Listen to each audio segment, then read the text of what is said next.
Breaking news this morning, a community organization has petitioned the Supreme Court to force Silfab Solar to stop operating at its facility in Fort Mill. The Citizens Alliance for Government Integrity says Silfab is using hazardous chemicals to manufacture solar panels, and it claims that this is a threat to nearby Flint Hill Elementary School and 53,000 residents who live in nearby neighborhoods. Silfab says its facility is safe and operating in accordance with all local and state ordinances, but the community group argues permits for the Silfab project were issued and construction started before the property was rezoned.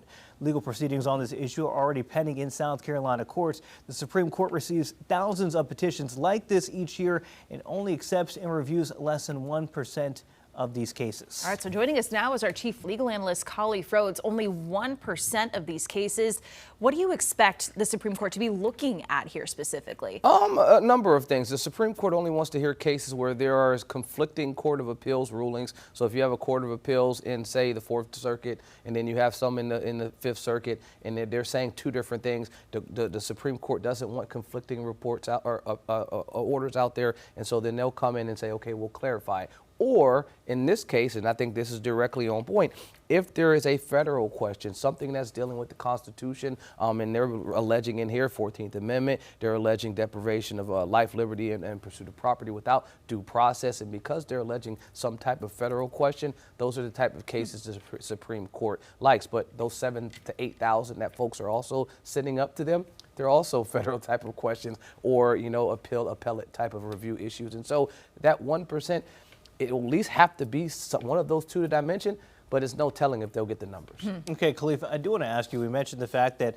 Silfab and the community group is also tied up in South Carolina courts, and you did say the constitutional question is what gets to the Supreme Court, but do you think the fact that there's already court cases proceeding may lessen the justices' likelihood of taking it and saying, let's play it out in courts first? We've seen both sides of that coin as well. Sometimes the court will say, well, this is already pending in lower court and we're not going to touch it, we're not going to address it, or they will address the question, the federal question, and then send it back to the lower court with guidance and with direction. It really just depends on the temperature of the court and what they want to do at the time. Remember, you need 5 votes to get a majority decision. You only need 4 to get cert. And so if you have folks that are willing and able to listen to this case, then yes, you can do it even if it has pending state cases or pending federal cases. It really depends on how fast. And we've seen the use of the emergency docket a number of times. It could also go that route where they do it, make a quick ruling on the federal question, and send it back for them to get a deeper, fuller, fleshed out hearing.